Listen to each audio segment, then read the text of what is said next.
Baik, yang selanjutnya adalah perulangan for. Kita akan coba buat Java class baru, perulangan for. Lalu jangan lupa buat static void main-nya. Oke, setelah itu kita akan coba buat i sama dengan 1. Ya, seperti biasa kita akan lakukan hal yang sama.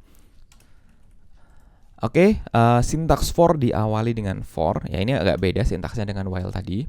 For ketika apa perulangan ini akan berjalan, ya. Ketika apa perulangan ini akan berjalan, mungkin yang ini tidak usah pakai i sama dengan 1, ya, di sini saja.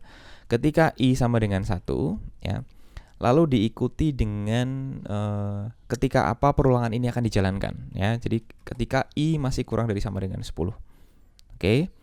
Lalu stepnya apa? Ya, stepnya apa? Incrementnya apa? Nah, incrementnya di sini adalah mungkin incrementnya hanya 1, ya, i++. Oke. Kita akan lihat apa yang bisa dijalankan di sini. Ya, berarti yang bisa dijalankan di sini adalah misalkan hello seperti ini, ya. Lalu diikuti dengan sama seperti tadi. Ya, kita lihat, kita run file. Nah, ya, sama ya. Di sini outputnya akan keluar hello 1 sampai 10. Ya, jadi ini sintaks for seperti ini. Jadi i sama dengan 1. Ini adalah startnya, ya, startnya. Lalu ini dia itu dijalankan ketika apa, ya, dan yang di sini adalah incrementnya. Ya, incrementnya tidak harus i++, incrementnya bisa misalkan i plus sama dengan 2, berarti dia akan menjalankan itu by 2 step, ya, 1, 3, 5, 7, 9. Lalu misalkan ini, ya, deklarasi ini pun bisa langsung di dalam for, ya. Jadi biar kita nggak usah terpisah seperti itu, jadi biar sangat simpel sekali sintaksnya, kita bisa langsung definisikan di sini. Ya, jadi for int i sama dengan 1. Nah, kalau kita running di sini, ya, teman, kekurangannya i ini hanya hidup di dalam for, gitu ya. Jadi kalau misalkan saya shout i lagi di sini, ya, dia akan error, ya. Dia tidak akan mengerti ini i-nya punya siapa, ya.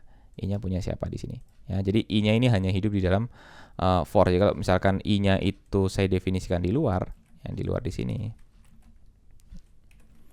Nah, di sini, nah, i-nya ini akan tetap bisa kita ambil, gitu ya, kita ambil. Jadi i-nya ini hidup di dalam main, ya, bukan di dalam for. Kalau kita jalankan di sini, ya, i-nya yang terakhir adalah 11.